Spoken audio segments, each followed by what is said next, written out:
Trending nga po mga idol ang pangalan ni Austin Reeves ngayong araw sa social media dahil sa ginawa nitong miracle play sa huling mga segundo ng fourth quarter laban sa Denver Nuggets nang sadyain niyang i-missed ang kanyang free throws para lamang mapuwersa ang overtime. Napakahirap nga talaga na gawin ang ganong klaseng play sa crucial minutes. Buti na lang na pull off ito ni Austin Reeves na rason bakit nagkaroon pa ang Lakers ng pagkakataong manalo. At kasabay ng pag-ingay ng pangalan ni Austin Reeves, may lumabas ng balita na plano nga daw ng Utah Jazz agawin ito sa Los Angeles Lakers sa off-season.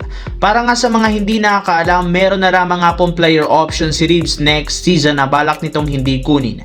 Ibig sabihin magiging free agent nga si Reeves kaya magkakaroon ng ibang team ng pagkakataong offeran siya. At isa sa mga nabanggit na teams na willing bigyan ng malaking kontrata si AR ay ang Utah Jazz na willing nga daw papirmahin ng max contract na nagkakahalaga ng $300 million.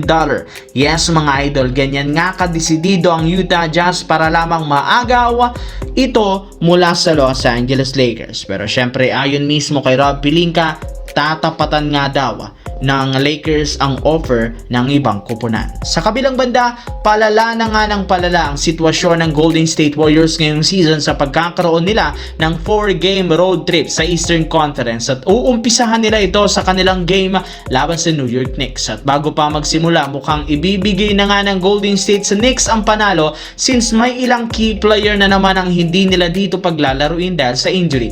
Ayon sa inilabas na injury report, nagdagdag nga ng mga malalarong hindi dito maglalaro sina Al Horford, Draymond Green, Seth Curry, Kristaps Porzingis, Moses Moody at DeAnthony Melton, habang questionable si Quentin Post. Pero hindi rin naman ito nakakagulat dahil nakapagdesisyon ng Golden State paglaruin na lamang nila ang mga ito sa second game ng back-to-back laban sa Washington Wizards. Ayaw rin naman nilang lumala pa ang kalagayan ng kanilang mga players na may iniindang injury, kaya mas lalo lamang silang nagdodobli ingat sa kanilang mga laro. No choice ang Golden State ngayon kundi magdepende sa mga natitirang role player kagaya ni Brandon Podziemski.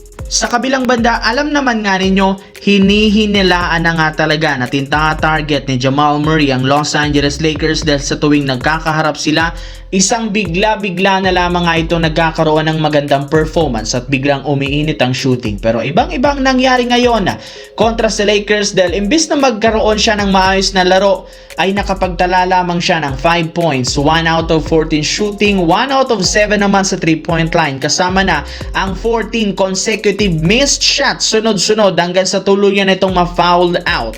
At isa sa mga dahilan, ang napakalamya at laro ngayon ni Murray ay dahil mismo kay Marcus Smart na siyang literal nag-shutdown sa kanya.